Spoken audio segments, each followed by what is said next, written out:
Web, Midland, Texas, March 8, 2018. I'm going to make a short video, show you some evidence. Some of it's been covered before. Uh, Primary with a focus, and the question is, are the secret police still active? Okay. And I believe I found evidence that they are. I just overheard a police scanner call that one of the suspected secret police, April Chandler, I believe I heard her on the scanner. And of course, as I shown in a recent video, the secret police are that group of criminals dressed like police caught inside my home after they tried to disable the camera a few hours after the murder attempt on my life. The police report says they're not police, okay? Let's be real clear about that. They tried to disable the camera. Evidence was stolen. I believe they are police. I believe one's April Chandler. And I believe I just heard her a minute ago on the scanner, which is telling you that they're still active. And so, anyway, I want to look at the evidence, and then I'll let you listen to the scanner call, and we'll get started. Sorry about the bedhead. I just woke up, and hold on.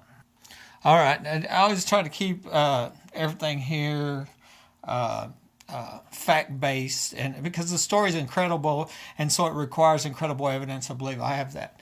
What I've got here is a police report from January 8, 2011. This was my second call for a felony burglary, okay? And on this call, my first call was in November 2010, and I recognized somebody was in my house, not in my attic, in my house, okay? So they don't only go into the attic. They have access to the attic, and they're there when I'm here, which is most of the time.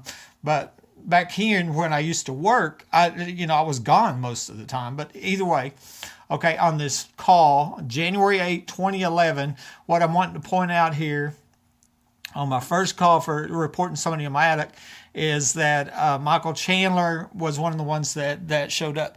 That is the husband of April Chandler. And you can see here also on this report that, and hopefully you can, I might have to zoom it in some, that, there we go. Call unfounded complaint at 1096. Okay, so I called for a felony burglary, a valid call, and I'm called crazy automatically. I'm a 25-year company man, okay? Never had a felony. And so they were already laying the groundwork to destroy my life with these lies, okay? Because they've rigged this home for terror, theft, and murder, and I suspect human trafficking, sex trafficking, and probably child sex trafficking.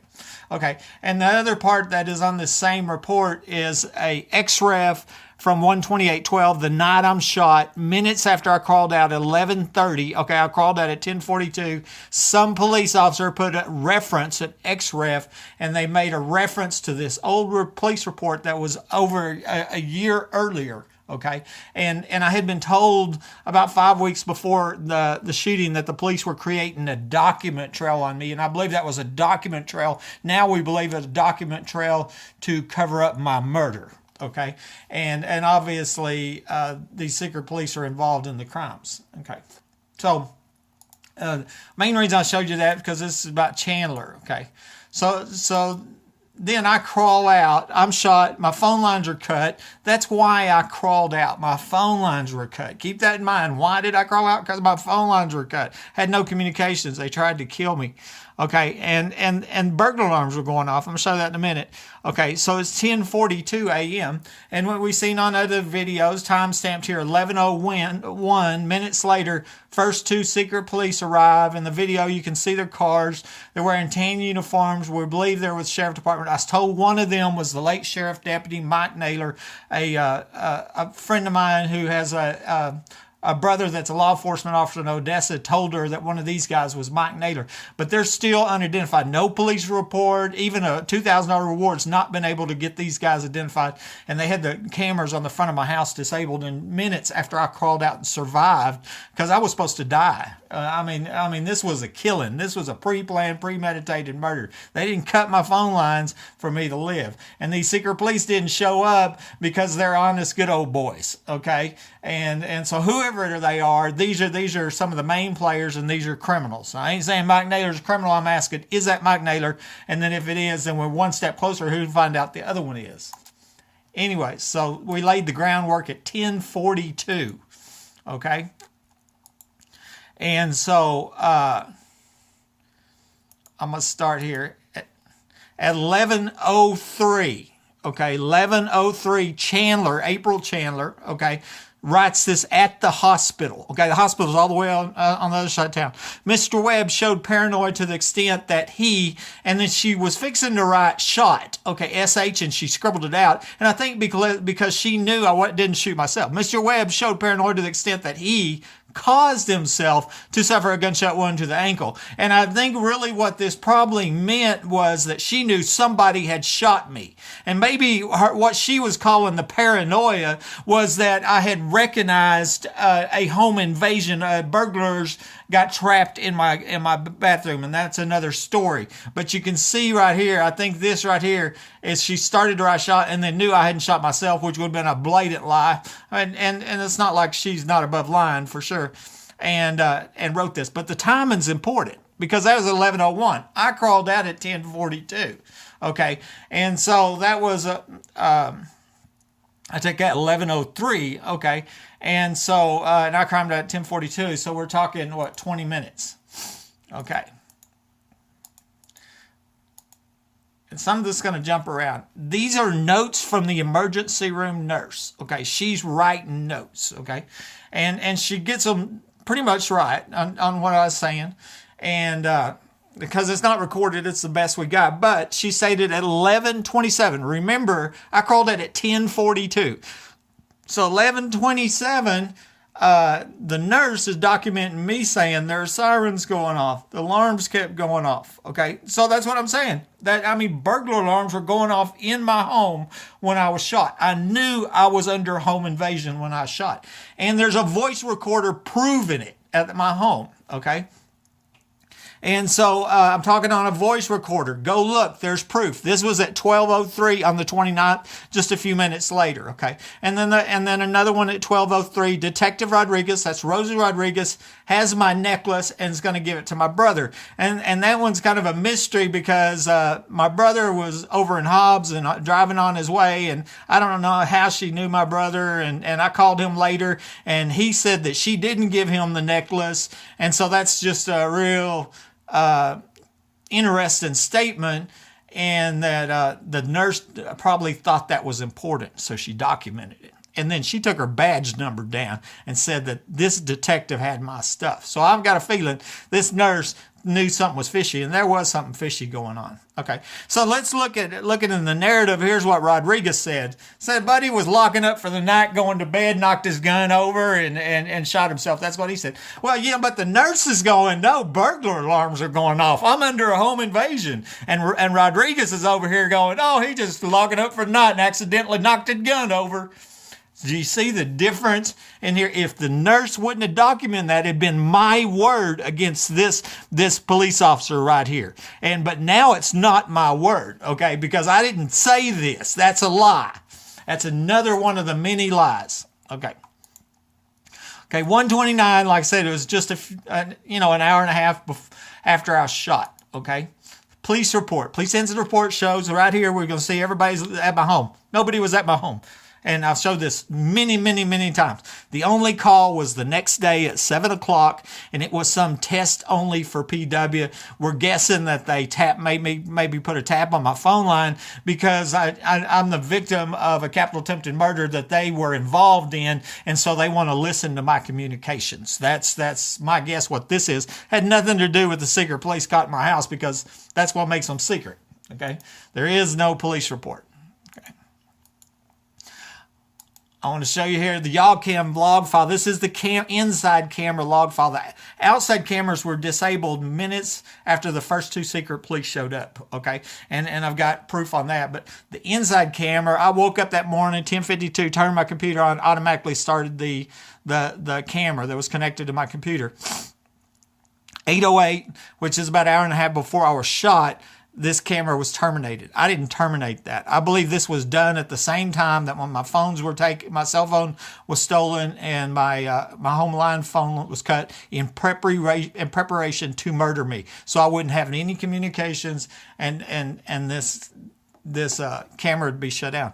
And then on 129, when no police are in my house, okay, at 3:16 a.m., the camera starts back up. And what happened is the secret police come in, they saw the camera, they were in a covert illegal entry to my home to steal evidence to cover up a murder attempt. They didn't want to get caught on camera. They saw the camera. They decided to reboot the computer to disable the camera, not knowing that they would start it. So they actually started the camera themselves, not knowing it. So they unknowingly got caught on camera. They never planned to get caught. You know, some people's wondered how many times have they not got caught? How many murders have they covered up? How many homes have they sneaked in? How many times have they disabled the camera? Minutes after that action, we see the first secret police at 3:36. Okay, and then these are from that camera. Okay, and only the ones that have April Chandler in them, okay? And so 129 at 3:44 a.m. Now remember, these are just criminals in cop costumes, okay? Because the police report says no police are in my house. And the only reason these pictures are here is because they tried to disable the camera and accidentally started it.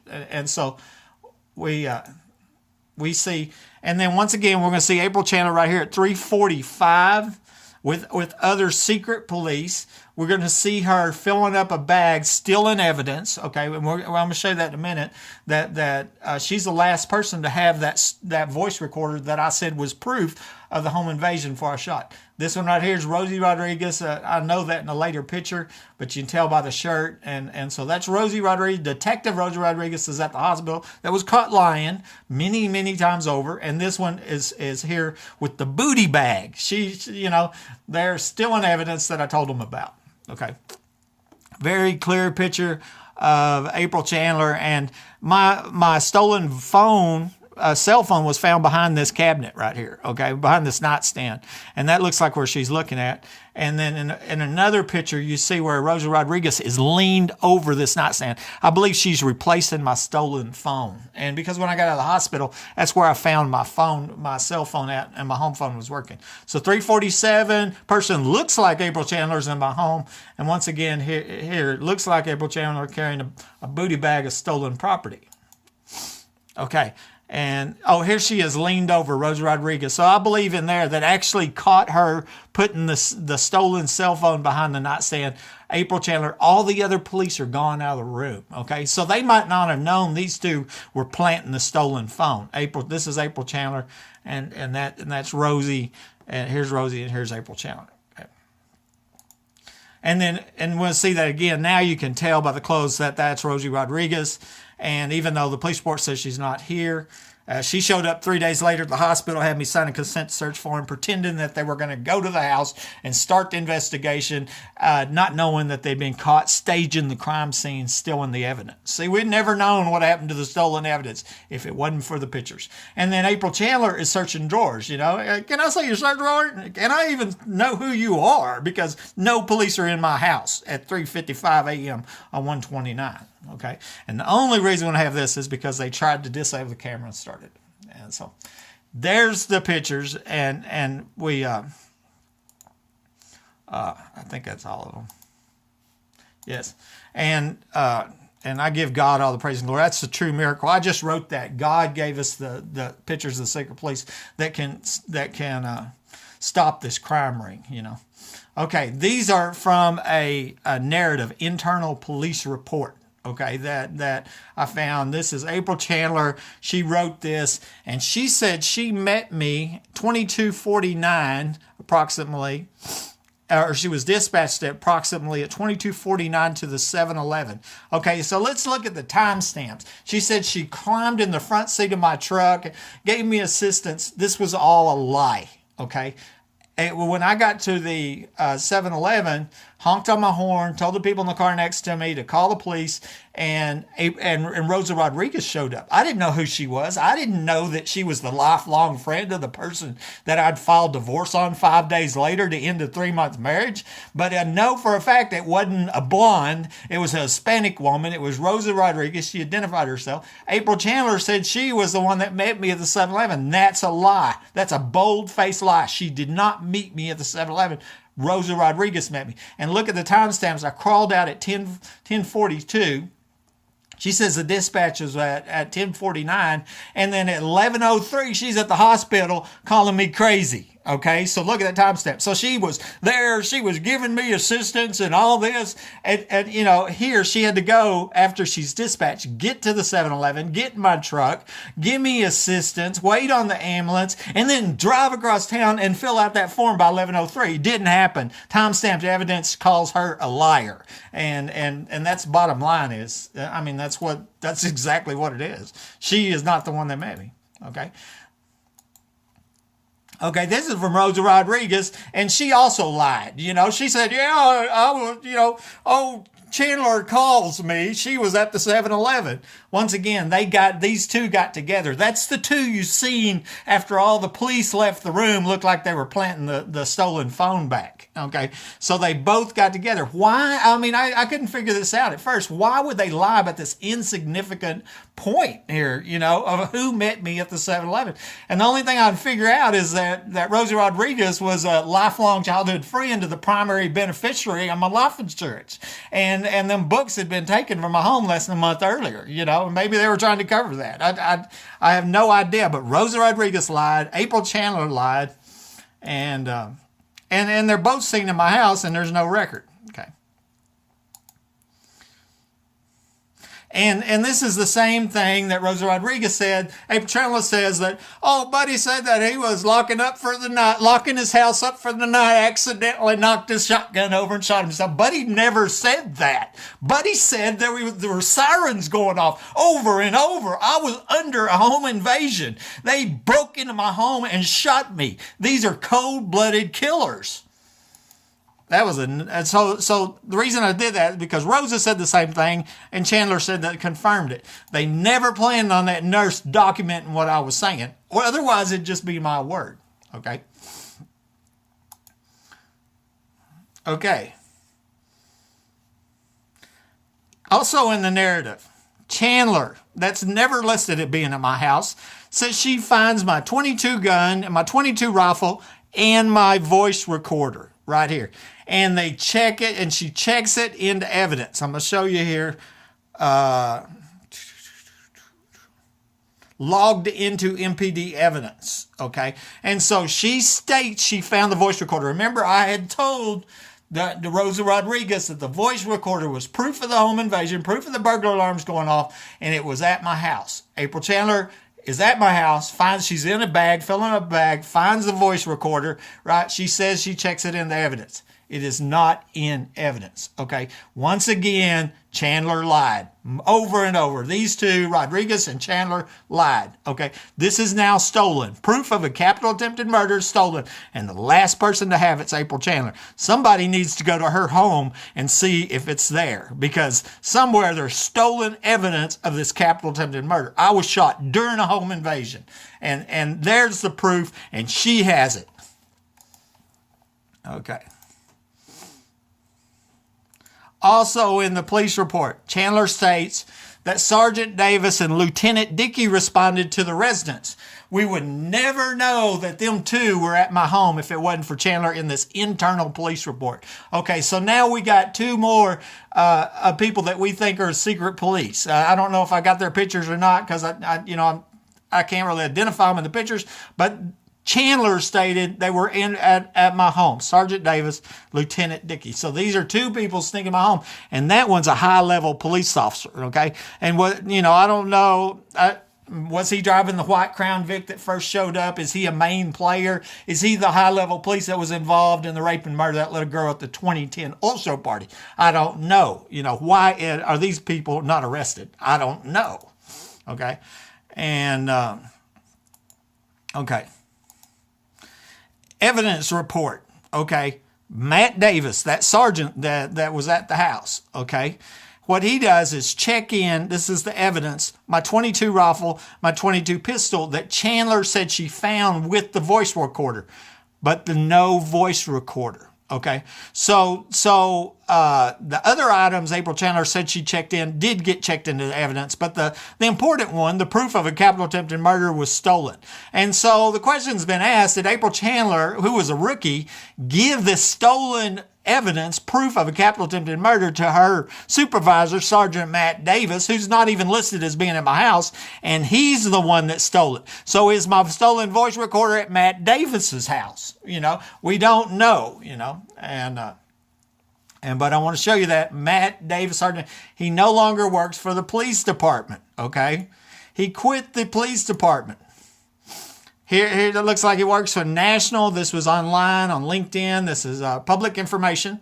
Okay, and so he was a sergeant, city of Midland, 12 years, 5 months, and he quits in December 2013. Well, that's an interesting month because that's the month of the protective order hearing, which was where a person alleged to be involved in the shooting filed a protective order against me, even though I hadn't seen her, talked to her in a year and a half, and she lived 100 miles away. It was just absurdity, okay?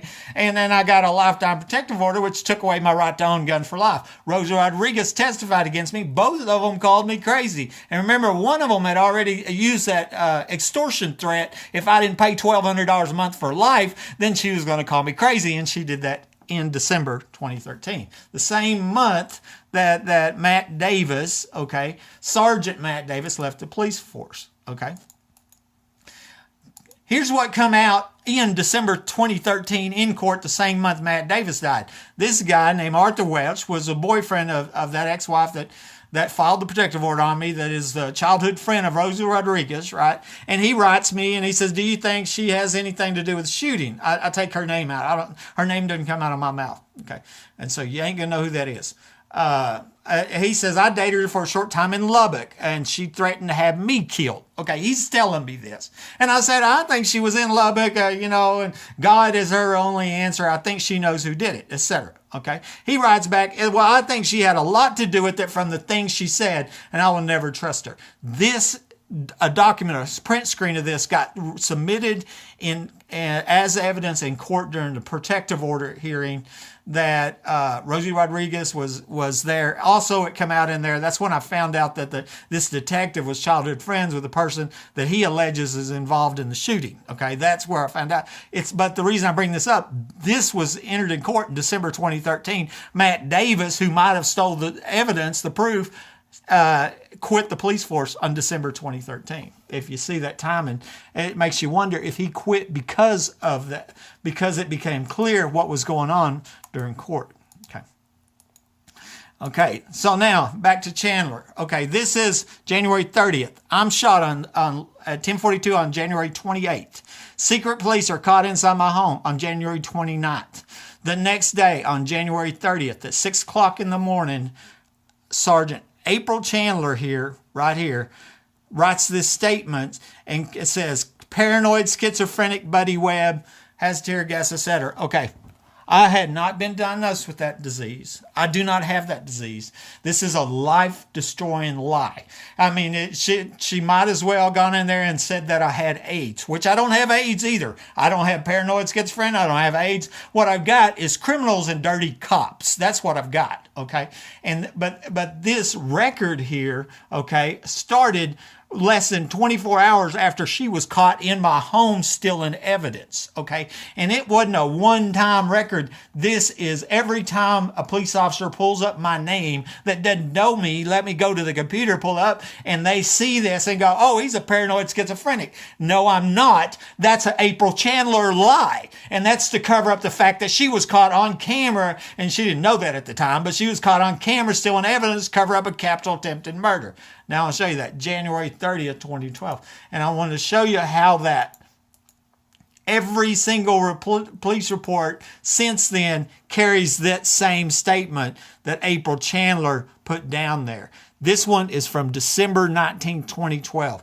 Okay, and that's almost a year after the murder attempt. Okay, and I had a Vivint alarm system, paid thousands of dollars to install a Vivint alarm system in my attic so I could prove people were breaking into this home. Vivint recognizes a burglar in my attic. Vivint calls the police. The police show up to my home, okay, and refuse to go up and look. One of them is Chad Simpson. Okay, this is the officer that later went on to murder his wife, and I believe is the secret police wearing the Midland K9 police jacket. So he showed up on the day that Vivint dispatched the police to my attic. And then they slander me on the police report. And this was actually the other officer, Bracken, that wrote this. No child, it is him. He thinks there are people in the walls. Not a good alarm. They called me crazy once again. And of course, they had this on here. That was put on there less than 24 hours after I survived a murder attempt by Chandler. Okay. And so I want to see how this carries on for life. And they've never changed this and never stopped this. It doesn't matter how much proof, how many break-ins, how many death threats, and all the other evidence. And so I wanted to show you that. And then I get a letter, I get 2 letters from the city because one police report's missing. Okay. And y'all can look at that numbers there. And you know, maybe one of them police report has some important information in it, but both of these were Vivint calls to my home. Both times the police refused to look, but when we requested all the police, they omitted one of these, and so these were the police reports. But basically, what happened here is the city threatened to fine me for false alarms. And remember, not Buddy saying people are in the attic, right? Vivint said. And then I've got other videos. People are calling all over this town saying people are in the attic, and it's going on across the country. And I believe it's connected to human trafficking, illegal immigration. Okay. And so, one last thing before we wrap this thing up. Okay. There's the time stamp of what time it is today. And I'm going to let you listen to this.